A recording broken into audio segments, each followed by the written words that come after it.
ఖాళీలను 31 మార్చ్ లోపల అన్ని శాఖల నుంచి తెప్పించుకొని జూన్ 2 లోపల నోటిఫికేషన్లు ఇచ్చి బై డిసెంబర్ 9 ఎవ్రీ ఇయర్ ఎన్ని ఖాళీలు ఉన్నా భర్తీ చేసి వాళ్ళ నియామక పత్రాలు వాళ్ళ చేతికి అందించాలని మన ప్రభుత్వం నిర్ణయం తీసుకున్నది. ఈరోజు మిమ్మల్ని ఇక్కడికి పిలిచి మేమందరం కంప్లీట్ మంత్రివర్గం మామూలుగా మా బలరాం నాయక్ సింగరేణి అధికారులను బట్టి విక్రమార్క గారు చెప్పి వాళ్ళ ఆఫీస్లో కూడా మిమ్మల్ని పిలిచి చెక్లు ఇచ్చి పంపించి ఉండొచ్చు. కానీ మెకానికల్గా మేము ఆ జాబ్ చేయదలుచుకోలే. This is personal attachment. We wanted to encourage our students, we wanted to encourage our kids. Why? Because we have depended on youth.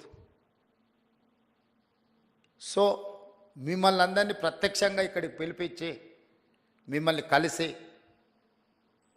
మేము ఇచ్చే ఈ టోకెన్ మీ అవసరాలను పూర్తిగా తీరుస్తుందని నేను చెప్పను.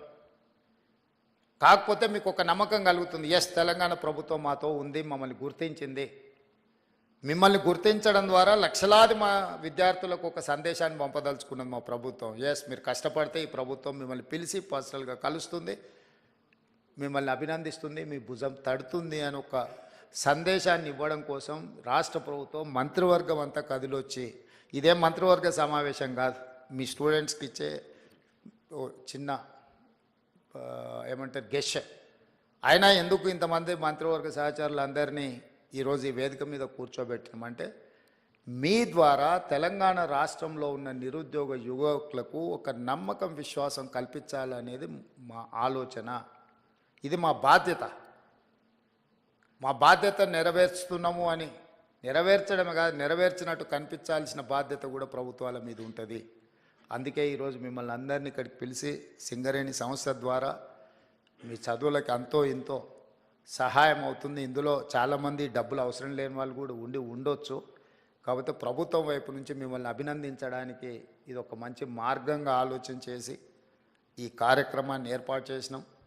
తప్పకుండా ఇక్కడికి వచ్చిన 41 మంది విద్యార్థులు అందరికందరూ సెలెక్ట్ అయ్యి మళ్ళీ టాప్ ర్యాంక్ తీసుకొని తెలంగాణ స్టేట్కే, తెలంగాణ ప్రజలకే, మన వాళ్ళకే సేవ చేయడానికి ఇక్కడ సర్వీస్లో జాయిన్ అవుతారని ఆశిస్తూ కష్టపడండి.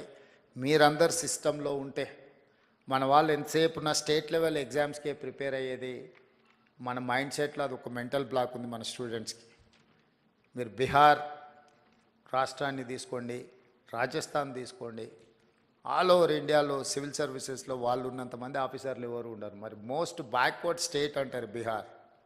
మోస్ట్ బ్యాక్వర్డ్ స్టేట్ నుంచి ఇంతమంది ఐఏఎస్లు, ఐపీఎస్లు, ఐఎఫ్ఎస్లు, అదర్ పబ్లిక్ సర్వీస్ కమిషన్ నుంచి వచ్చే పెద్ద పెద్ద ఉద్యోగాలలో ఎందుకు సెలెక్ట్ అవుతుందంటే వాళ్ళంతా ఫోకస్ పెట్టి జాతీయ స్థాయిలో ఉండే ప్రతి అవకాశాన్ని అందుకోవాలని వాళ్ళు ప్రయత్నం చేస్తున్నారు.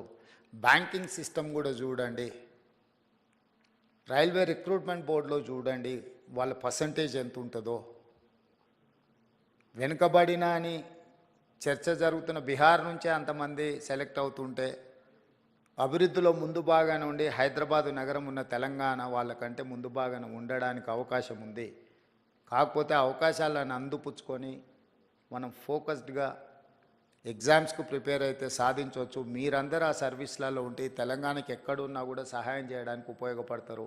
ఈ రాష్ట్రానికి అవసరమైన నిధుల కోసం కేంద్ర ప్రభుత్వాలతో, ఇతర రాష్ట్రాలతో సంప్రదింపులు జరిపే ముందు, ఏదైనా నివేదికలు ఇచ్చే ముందు మీలాంటి వాళ్ళు దేశంలో నలుమూలల ఐఏఎస్ అధికారులుగాను, ఐపీఎస్ అధికారులను, ఇతర ఉన్నత అధికారులుగా ఉంటే మన రాష్ట్రానికి మనం చాలా చేయడానికి అవకాశం ఉంటుంది. మీ భవిష్యత్తే కాదు, మీ గెలుపులో రాష్ట్ర భవిష్యత్తు కూడా ఉన్నది. మీరందరూ సెలెక్ట్ కావాలని మనస్ఫూర్తిగా మిమ్మల్ని అభినందిస్తూ ఇంత మంచి కార్యక్రమాన్ని ఏర్పాటు చేసిన సింగరేణి సంస్థలకు, ఈ కార్యక్రమంలో పాల్గొన్న మా మంత్రివర్గ సహచరులకు, పార్లమెంట్ సభ్యులకు, శాసనమండలి సభ్యులకు, ముఖ్యంగా సింగరేణి ప్రాంత శాసనసభ్యులు అందరికీ, మా చీఫ్ సెక్రటరీ గారికి, మా అధికారులందరికీ కూడా మనస్ఫూర్తిగా అభినందనలు, ధన్యవాదాలు తెలియజేస్తూ సెలవు తీసుకుంటున్నాం మిత్రులారా. Thank you sir. మీకు మా సంస్థ తరఫున ప్రత్యేక కృతజ్ఞతలని తెలియజేస్తున్నాం సార్. చక్కని స్ఫూర్తిదాయకమైన సందేశం ఇచ్చిన మీకు మీ అందరి తరఫున మరియు మనందరి తరఫున ధన్యవాదాలు తెలియజేస్తూ ఇప్పుడు ఈ పథకాన్ని ఆవిష్కరించవలసిందిగా ముఖ్యమంత్రి వర్యుల్ని మరియు ఉప ముఖ్యమంత్రి వర్యులను మరియు మంత్రివర్యులను ఆహ్వానిస్తున్నాను సార్.